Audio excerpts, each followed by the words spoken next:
Esto que voy a contarles, probablemente no debería. Han pasado 5 años desde que dejé Dulce Base, y todavía hay noches en las que no puedo dormir. No por lo que vi allí, sino por lo que escuché. Mi nombre es Marcus Webb, código de clasificación, DL74-29. Durante 10 años trabajé en el nivel 7 de Dulce Base, una instalación militar subterránea en Nuevo México que oficialmente no existe. Lo que voy a revelar hoy va a cambiar todo lo que crees sobre el infierno, sobre el castigo eterno, sobre lo que realmente nos espera después de la muerte. Un ser extraterrestre, una entidad capturada hace décadas. Me mostró algo que ni los textos religiosos más antiguos mencionan. Y créanme cuando les digo esto. El infierno no es lo que nos enseñaron. Es mucho, mucho peor. Pero no por las razones que imaginas. Pero antes de llegar a esa revelación, necesitan entender cómo llegué hasta ese momento. Porque lo que van a escuchar solo tiene sentido si comprenden el contexto completo. Si llegaste hasta aquí, es porque algo dentro de ti está buscando la verdad. Y te advierto, una vez que la conozcas, no podrás volver atrás. Comencemos desde el principio. Año 2003. Yo tenía 28 años y era oficial de inteligencia de la Fuerza Aérea de Estados Unidos. Mi especialidad era criptografía y análisis de señales no convencionales. Básicamente, mi trabajo era identificar patrones de comunicación que no encajaban con tecnología humana conocida. Y era bueno en lo que hacía. Demasiado bueno. Un día de octubre, recibí una orden directa del Pentágono. No había explicación, solo coordenadas y una fecha. 15 de octubre, 06:08 horas. Base aérea de Kirtland, Nuevo México. Cuando llegué, me esperaba un convoy de 3 vehículos negros sin identificación. Ninguna placa, ninguna insignia militar visible. Un hombre con traje oscuro y lentes de sol me entregó un sobre Manila. Dentro había un solo documento. Un acuerdo de confidencialidad. 50 páginas de términos legales que básicamente decían lo mismo. Si hablas de lo que verás, desaparecerás, legalmente, literalmente. Firmé. No porque quisiera, sino porque cuando llegas a ese punto, ya no hay vuelta atrás. Ya sabes demasiado solo por estar ahí. Nos dirigimos hacia el norte, hacia el borde de la reserva Apache de Jicarilla. Casi 2 horas de carretera, adentrándose en territorio completamente despoblado. Finalmente, llegamos a lo que parecía una simple estación de telecomunicaciones abandonada. Una valla oxidada, algunas antenas viejas, nada especial. Pero cuando uno de los hombres presionó una secuencia en un panel oculto detrás de un transformador eléctrico, el suelo comenzó a abrirse. Una rampa de concreto se reveló, descendiendo en un ángulo de 30 grados hacia la oscuridad absoluta. Entramos. Y seguimos descendiendo. Y descendiendo. Pasamos el primer checkpoint a 200 pies de profundidad. Soldados armados con rifles que nunca había visto. Escáneres biométricos. Puertas de titanio de 1 metro de grosor. Segundo checkpoint. 500 pies. Tercero, 800 pies. Cuando finalmente nos detuvimos, estábamos a 1200 pies bajo tierra. Más de 1/4 de milla de roca sólida sobre nuestras cabezas. Las puertas se abrieron. Y vi Dulce Base por primera vez. Imaginen una ciudad subterránea. Corredores de concreto que se extienden kilómetros en todas direcciones. Luces fluorescentes parpadeando. El zumbido constante de sistemas de ventilación masivos. Pero lo más perturbador era el silencio entre los trabajadores. Había cientos de personas allí. Científicos, militares, técnicos. Pero nadie hablaba innecesariamente. Nadie hacía contacto visual prolongado. Todos parecían asustados de algo. Me asignaron al nivel 4 inicialmente. Análisis de señales. Mi trabajo era interceptar y decodificar transmisiones de origen desconocido. Y había muchas. Muchísimas. Pero eso era solo el comienzo. Durante los primeros 3 años, mi trabajo fue relativamente normal. Bueno, tan normal como puede ser trabajar en una base secreta a 1 kilómetro bajo tierra.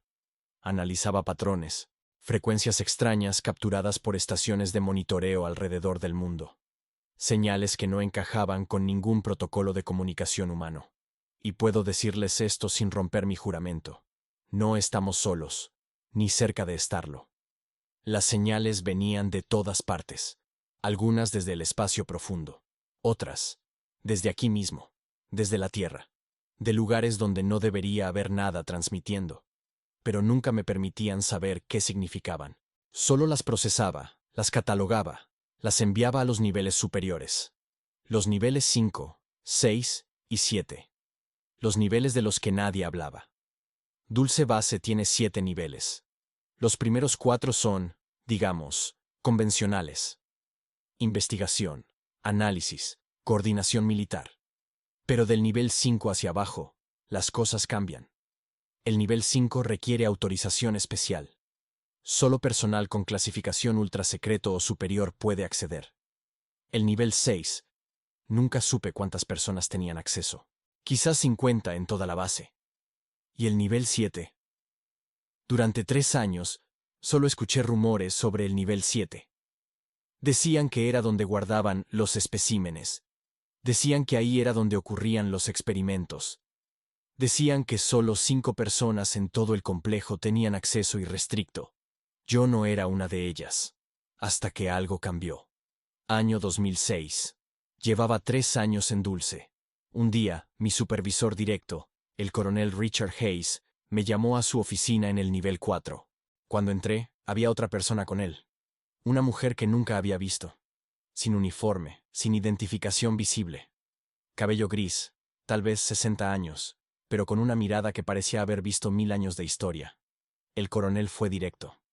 Webb, tu perfil psicológico y tus habilidades analíticas te hacen candidato para una reasignación. Nivel 7. Proyecto Umbra. Sentí un escalofrío recorrer mi espalda. La mujer habló por primera vez. Su voz era suave, casi maternal, pero había algo en ella que me puso los pelos de punta. Marcus, lo que vas a ver en el nivel 7 va a desafiar todo lo que crees sobre la realidad. Todo lo que te enseñaron sobre ciencia, sobre religión, sobre la naturaleza de la conciencia misma. La pregunta es, ¿estás preparado para eso? No estaba preparado. Pero dije que sí de todas formas. 2 semanas después, me entregaron una nueva tarjeta de acceso. Negro mate. Sin nombre. Solo un código. DL 74129. Y por primera vez en 3 años. Descendí al nivel 7. El ascensor bajó durante casi 2 minutos. Mucho más profundo que el nivel 4. Cuando las puertas se abrieron, el aire era diferente. Más frío. Más denso. Como si tuviera peso. Y había un olor. No puedo describirlo exactamente. Como ozono mezclado con algo orgánico, algo antiguo. Un guardia me escoltó a través de un corredor. Las paredes aquí no eran de concreto, sino de algún metal oscuro que no reconocí. Sin ventanas, sin decoración, solo puertas numeradas. Nos detuvimos frente a la cámara 712. El guardia me miró. Aquí es donde vas a pasar la mayoría de tus horas de ahora en adelante. Lo que está detrás de esta puerta. Solo recuerda que fue capturado, no invitado. Y que todo lo que diga debe ser verificado, analizado, nunca aceptado como verdad absoluta. Asentí. La puerta se abrió. Y vi al prisionero por primera vez. La cámara 712 era diferente a lo que esperaba. No era una celda. No había barrotes ni cadenas. Era una habitación circular de unos 10 metros de diámetro. Paredes del mismo metal oscuro. Una luz tenue que parecía venir de todas partes y de ninguna a la vez. Y en el centro, sentado en lo que solo puedo describir como una silla ergonómica extrañamente avanzada, estaba él. No voy a describirlo como los típicos grises que ven en películas. No era así. Era alto, casi 2 metros. Delgado, pero no frágil. Su piel tenía un tono que cambiaba dependiendo del ángulo de luz, como nácar o madreperla. Los ojos, grandes, sí, pero no negros. Eran como cristales oscuros con profundidad infinita. Como mirar al espacio profundo. No tenía boca visible cuando estaba en reposo. Pero cuando hablaba, su rostro se transformaba de formas que aún no puedo explicar completamente. No hablaba con sonidos. Al menos no de forma convencional. Cuando se comunicaba, sentías las palabras directamente en tu mente. No como un pensamiento tuyo, sino como algo que llegaba desde afuera, pero se manifestaba dentro. y siempre sabías que no eran tus propios pensamientos. La primera vez que escuché su voz en mi cabeza, casi salgo corriendo. Marcus Webb, DL7429. Edad, 31 años terrestres. Has venido a observarme, a analizarme, a intentar comprender. Me quedé paralizado. No tengas miedo. El miedo es una respuesta biológica útil, pero aquí es innecesaria. No soy una amenaza para ti. Nunca lo he sido. Nunca lo seré. Logré hablar. ¿Cómo sabes mi nombre? He estado aquí 47 años. He conocido a 127 de tus semejantes en este tiempo. Todos llegan con las mismas preguntas. Todos se van con más preguntas aún. Tú no serás diferente. Me senté en la única silla disponible, a unos 3 metros de distancia de él. ¿Por qué estás aquí? ¿Por qué te capturaron? Un sonido, casi como una risa, pero no exactamente. No me capturaron, Marcus. Yo elegí estar aquí. Hay una diferencia. ¿Por qué elegirías estar prisionero? ¿Prisionero? Mira a tu alrededor. Esta instalación, construida con tanto esfuerzo por tu especie, cavada profundamente en la tierra como si la profundidad pudiera protegerlos de la verdad. ¿Quién está verdaderamente prisionero aquí? ¿Yo en esta cámara o ustedes en este planeta? Durante las siguientes semanas, mi trabajo fue simple en teoría.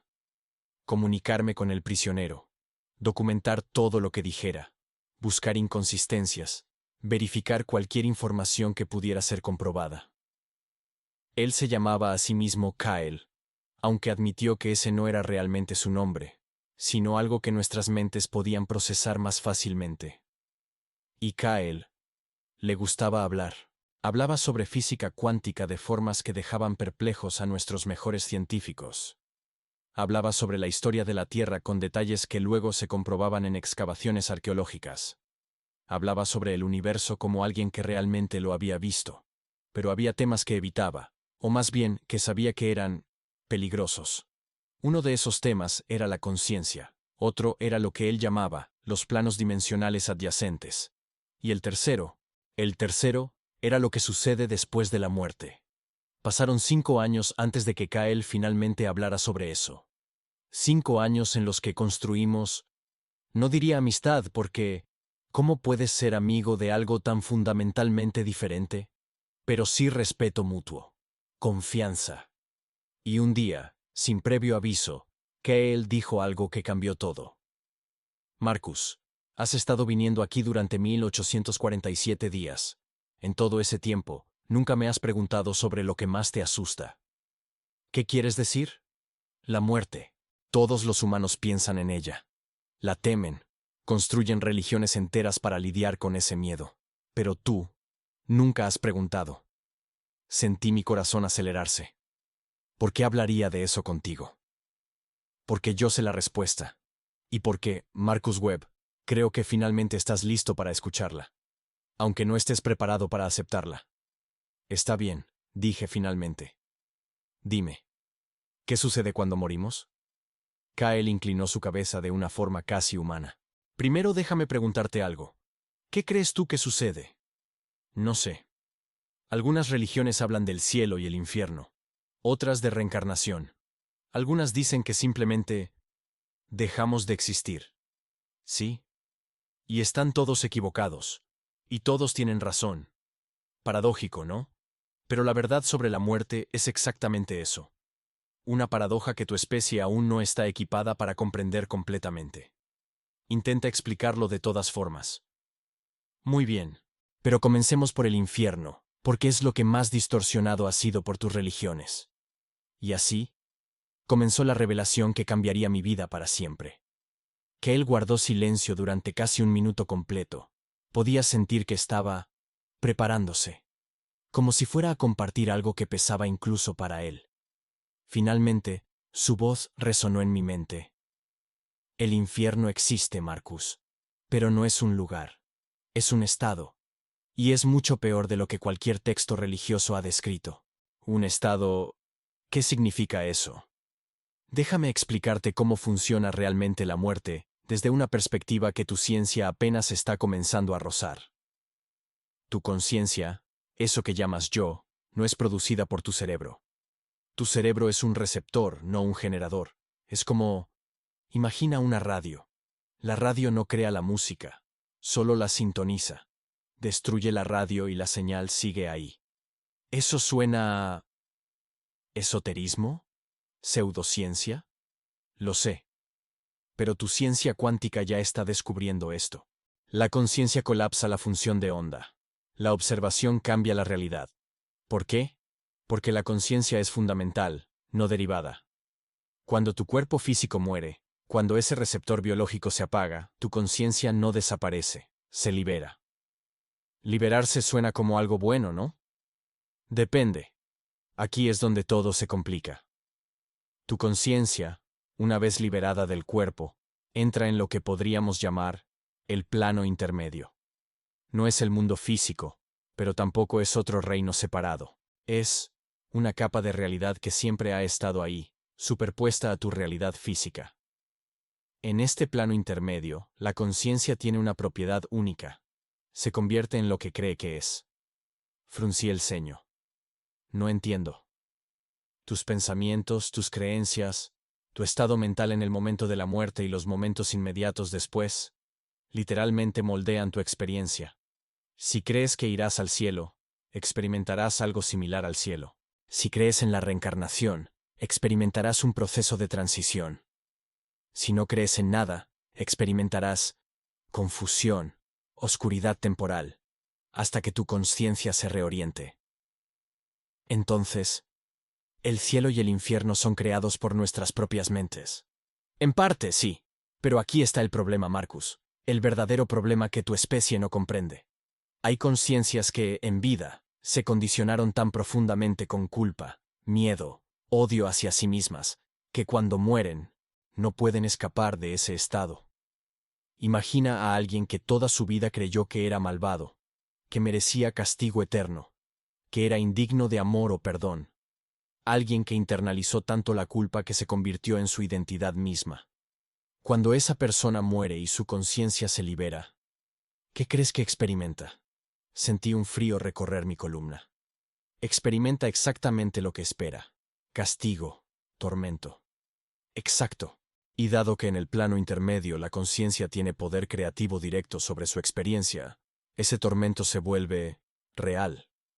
Tan real como cualquier cosa que hayas experimentado en vida. Peor aún, sin un cuerpo físico que limite la percepción, sin un cerebro que filtre el dolor o eventualmente pierda la conciencia, ese sufrimiento puede sentirse infinito. Dios mío. Y aquí está lo verdaderamente aterrador, Marcus. Lo que hace que esto sea peor que cualquier descripción religiosa del infierno. Nadie los está castigando. Ningún demonio. Ningún dios vengativo. Ninguna entidad externa. Ellos mismos se están torturando. Su propia conciencia, programada por años o décadas de autocondenación, creando su propio infierno personal. Y lo peor de todo, es completamente innecesario. No pude hablar durante varios minutos. Finalmente, ¿estás diciendo que el infierno es autoimpuesto? En la mayoría de los casos, sí. Las conciencias se atrapan a sí mismas en bucles de sufrimiento porque creen que es lo que merecen. ¿Cuánto tiempo? ¿Cuánto tiempo permanecen ahí? Ese es el problema. En el plano intermedio, el tiempo no funciona de la misma manera. Lo que para ti serían minutos podrían ser siglos de experiencia subjetiva para ellos, o viceversa. Pero eventualmente, la mayoría logra liberarse, a veces con ayuda de conciencias más evolucionadas que actúan como guías, a veces por puro agotamiento del patrón mental, a veces simplemente se dan cuenta, se perdonan, y en ese momento, el infierno se disuelve. ¿La mayoría? ¿Qué pasa con los que no logran liberarse? Kael guardó silencio. Hay algunos que están tan identificados con su sufrimiento, que han construido su identidad tan completamente alrededor de él, que no pueden concebir existencia sin él. Esos pueden permanecer atrapados indefinidamente. Pero Marcus, entiende esto. No están siendo castigados. Están enfermos. Es una enfermedad de la conciencia, no un juicio moral. ¿Y las religiones? ¿Por qué las religiones enseñan algo diferente? Porque las religiones fueron creadas por humanos, Marcus. Humanos bien intencionados, tal vez, pero humanos al fin. Y los humanos tienden a proyectar sus propias estructuras de poder en lo divino. ¿Qué mejor forma de controlar comportamiento que amenazar con castigo eterno? ¿Qué mejor forma de mantener orden social que hacer que la gente tema por su alma inmortal? Las religiones capturan aspectos de la verdad, sin duda. Hay sabiduría en ellas. Pero también hay distorsión, control, miedo utilizado como herramienta. Entonces, ¿qué pasa con las personas buenas? ¿Las que no se autocondenan? Ellos experimentan algo muy diferente. Liberación, expansión, reconexión con algo mucho más grande. Algunas de tus tradiciones lo llaman nirvana, otras lo llaman unión con Dios, otras simplemente retorno a la fuente.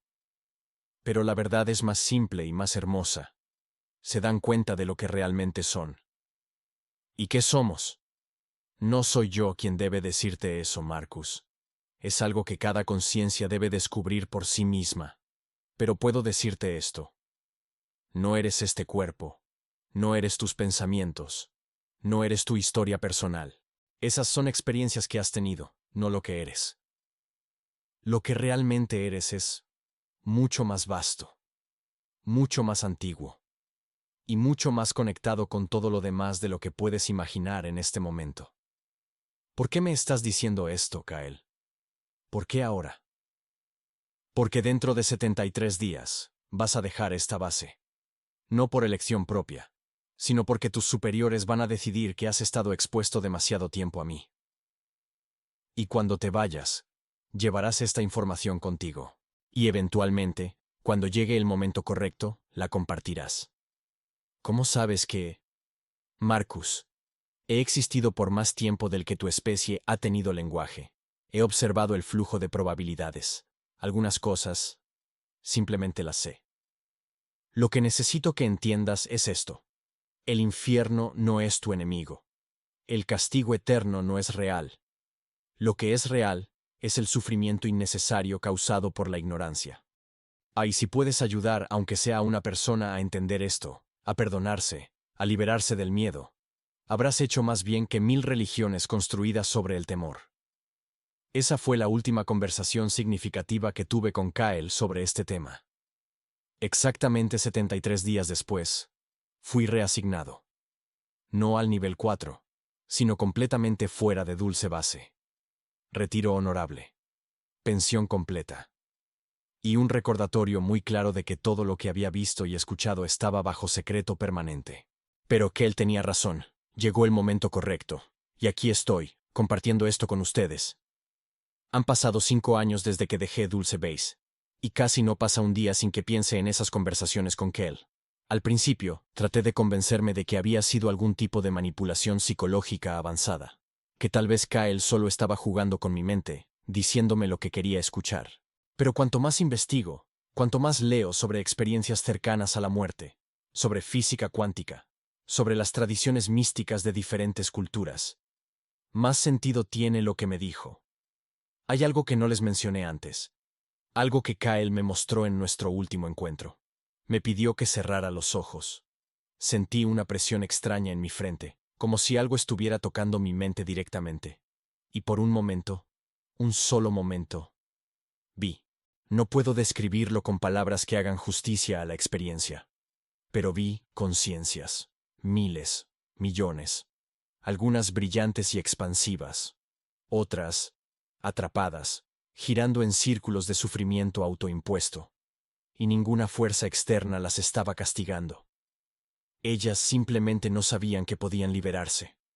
Cuando abrí los ojos, tenía lágrimas corriendo por mi rostro. Kael me miró con algo que podría haber sido compasión. Ahora entiendes por qué es tan importante que esto se sepa. No por mí, no por tu gobierno, sino por todas esas conciencias que sufren innecesariamente. Sé lo que algunos de ustedes están pensando. ¿Cómo podemos confiar en esto? ¿Cómo sabemos que no es solo una historia elaborada? Y tienen razón en ser escépticos. Deberían serlo. No les pido que crean ciegamente lo que les he contado. Pero les pido que consideren esto. ¿Qué pasaría si fuera verdad? ¿Qué pasaría si el infierno realmente fuera autoimpuesto? Un estado mental que podemos trascender simplemente al comprender y perdonarnos. ¿Cambiaría eso cómo vives tu vida? ¿Cambiaría cómo tratas a los demás? ¿Cambiaría el miedo que sientes sobre la muerte? Para mí, cambió todo. Ya no vivo con miedo a un castigo eterno. Ya no creo en un Dios que tortura a sus creaciones por errores finitos. En cambio, veo el universo como algo mucho más compasivo, mucho más justo de lo que cualquier religión me enseñó. Un universo donde el sufrimiento es real, sí, pero siempre temporal. Un universo donde cada conciencia eventualmente encuentra su camino de regreso a casa. Un universo donde el infierno no es un destino, sino un estado de conciencia que podemos aprender a trascender. No sé qué me pasará por compartir esto. Firmé acuerdos que legalmente me prohíben hablar de Dulce Base, de Kael, de todo lo que vi allí. Pero como dijo Kael, eventualmente llega el momento correcto. Y creo que ese momento es ahora. Porque si hay aunque sea una persona viendo esto que está atrapada en culpa, en autocondenación, en miedo al castigo eterno. Y si esta información puede ayudarlos a liberarse de eso, entonces vale la pena el riesgo. Déjame decirte algo directamente. A ti que estás viendo esto ahora. No importa lo que hayas hecho. No importa cuántas veces creas que has fallado. No importa cuánta culpa cargues. No hay un infierno esperándote. Hay conciencias que te aman y esperan ayudarte. Hay un proceso de sanación, no de castigo. Y sobre todo, hay perdón. Siempre hay perdón. Pero ese perdón tiene que comenzar contigo mismo. Kael me dijo algo más en nuestro último encuentro. Marcus, tu especie está en un punto de inflexión. Pueden continuar viviendo con miedo, construyendo infiernos para sí mismos tanto en vida como después de ella. O pueden despertar a lo que realmente son. Y cuando lo hagan, cuando suficientes de ustedes lo hagan, todo cambiará. No sé si tenía razón. No sé si compartir esto hará alguna diferencia. Pero tenía que intentarlo. Si llegaste hasta aquí, gracias por escuchar. Sé que es mucho para procesar. Sé que probablemente tienes 1000 preguntas. Déjalas en los comentarios. Léelos todos. Y si hay suficiente interés, hay más historias de Dulce Base que puedo compartir. Historias sobre lo que Kael me reveló del cielo. Sobre la verdadera naturaleza de la conciencia. Sobre lo que realmente somos. Pero esas son historias para otro momento. Por ahora, solo quiero dejarte con esto. No tengas miedo de morir. Pero tampoco tengas miedo de vivir. Porque ambos son parte del mismo viaje, y ese viaje es mucho más hermoso de lo que te han hecho creer. Mi nombre es Marcus Webb. Código DL7429, y esta es mi verdad.